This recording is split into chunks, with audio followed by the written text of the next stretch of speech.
hello, lovely ladies. I hope everyone is having a wonderful, wonderful Monday. I am running a bit behind today. I was just outside with Kaya, enjoying the sunshine, and it is finally warm, 20 degrees today. Yay! Happy dance, happy dance. So it's Jen here. I'm a self-awareness coach and nutritional consultant who helps highly sensitive women to build their inner awareness and, helping to make healthy living and healthy eating more simple and easier to implement and all of that fun, good stuff. This is the weekly episode for the Loving Health Journey show. All things about highly sensitive people, self-awareness, holistic health, and all of that good stuff. Today, I wanted to talk about why self-care should be a priority. And, I think self-care is a bit of a buzzword right now. And it's used for all different things, but at the same time, many of us don't practice it on a regular basis. Or we do, but we still kind of feel stressed and all of this other stuff. So I just want to kind of dive into that a bit today.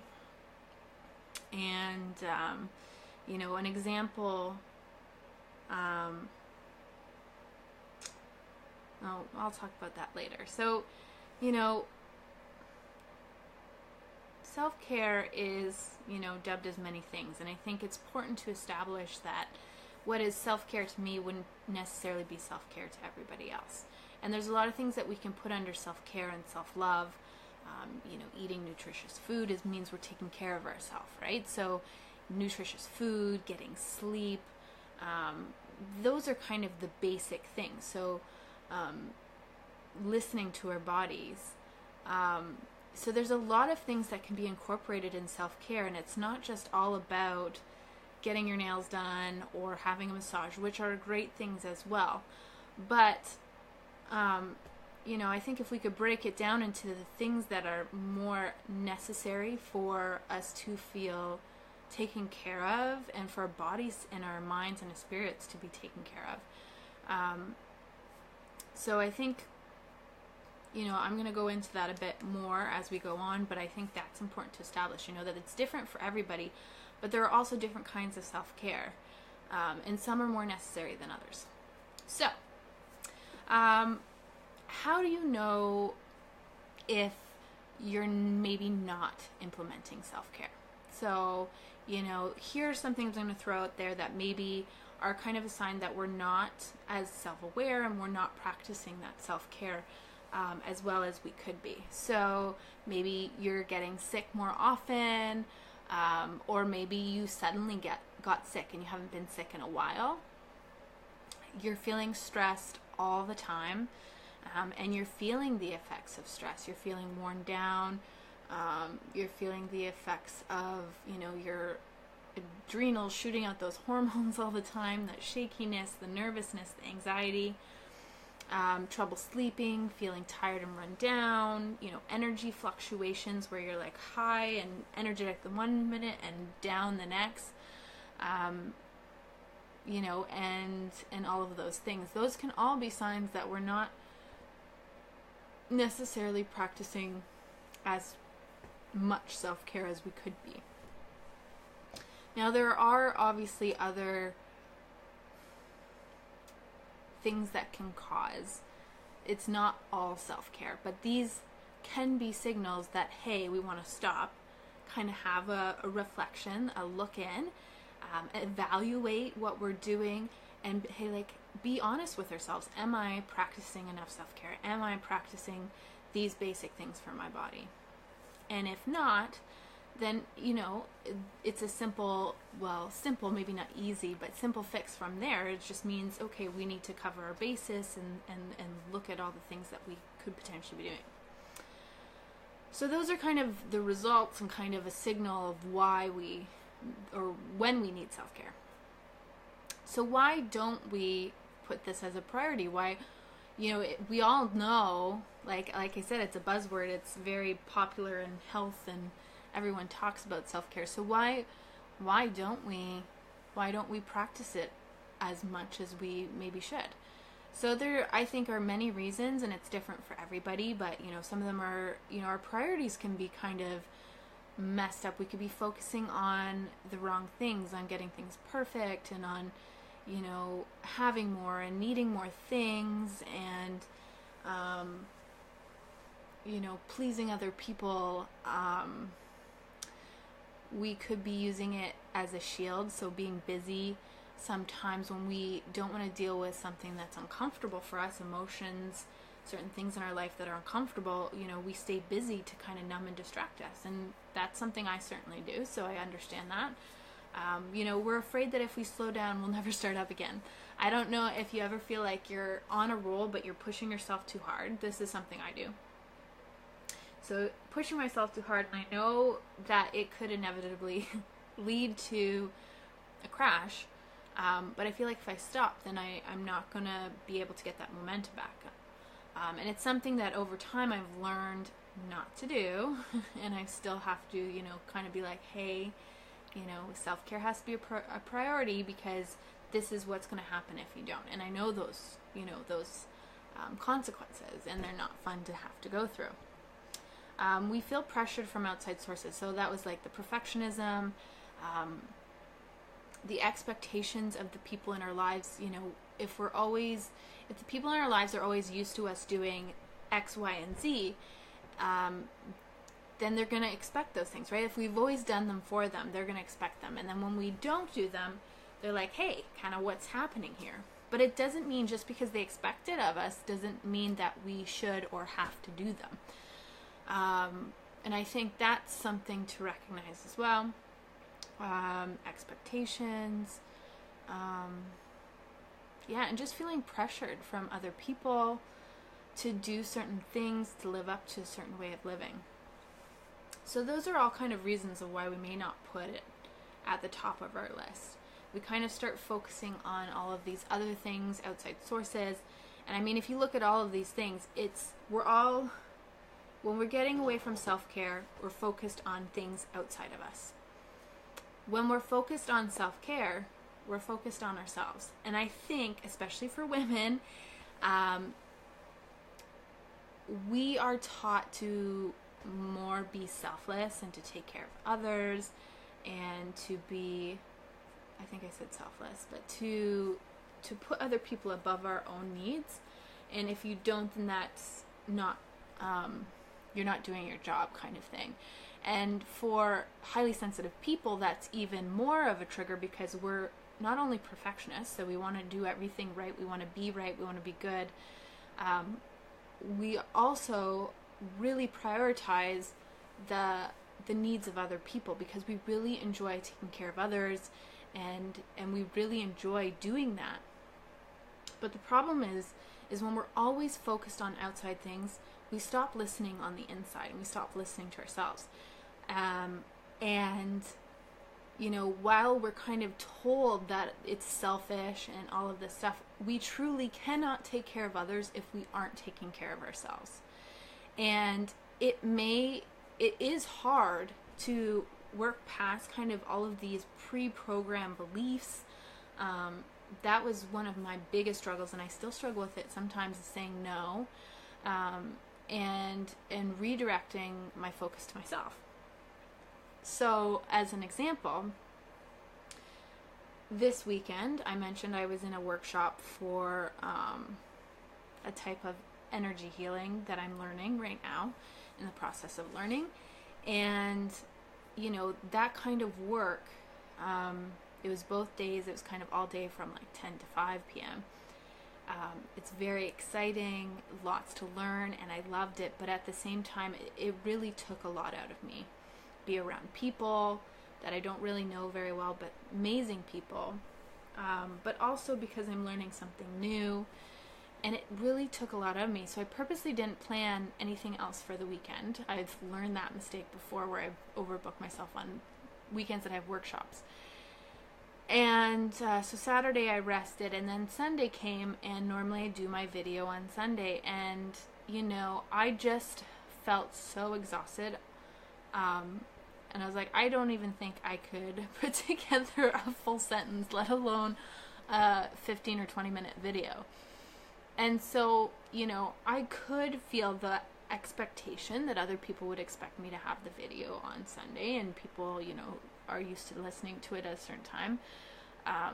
I could have done all of these things, and all of these things did go through my mind, but at the same time I had to say, but I need to take care of me first, and then I can help, you know, I'll be better tomorrow to be able to create this video and be a better service to you guys. So that's an example in my life. You know, it wasn't, my first instinct was to just do it anyways, and then I had to have that little talk with myself and say, nope, this is, you know, you need to take care of yourself, and then you can, you know, be a better service for other people.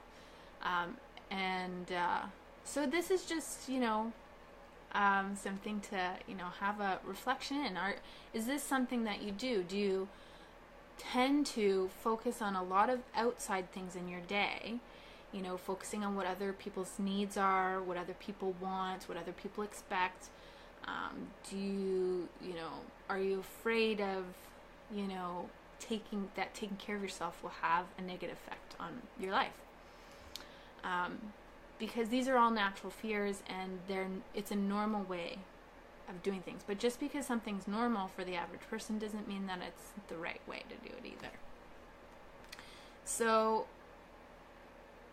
you know, we looked at that. So we looked at, you know, the effects of not taking care of yourself, and why we don't do it. But what happens when you are practicing self-awareness and you're practicing self-care? Because I think it's good to recognize how you feel when you are doing that. I'm sure all of us have experienced that, you know, for the very busy people, or the people who, like me, really enjoy taking care of other people, and you tend to stay busy and all of these things. A good time to recognize this was be on vacation. Because when people go on vacation, they are their true selves, right? They let go. They're not there to take care of other people. They're not there to worry about work. You're not there to necessarily, you may be with your family and you do some taking care of, but you're really there to enjoy yourself and to connect with yourself and your own wants and your own needs. So think of how that feels. That feels pretty amazing, right? That feels, you're relaxed, you feel energetic, you feel joyous and just content. And it doesn't take much, right? It's just letting go of all the other crap. You can recognize your body's signal sooners, which can help prevent illness and burnout. You have more time to do the things you love, you know, rather than always trying to feel like you're catching up. You just feel so abundant in life and health, and when you feel that, you pass that on to others. People can feel that in your energy. You have more focus, and you're more connected to yourself and your intuition. And I know all of us have experienced that, and we would all, I don't know about you, but I'd like to feel that all the time. And so that is my goal. When I'm practicing self-care, it's not just to, you know, taking care of my body, but it's that feeling of abundance and feeling good and content and having so much that you can also give so much.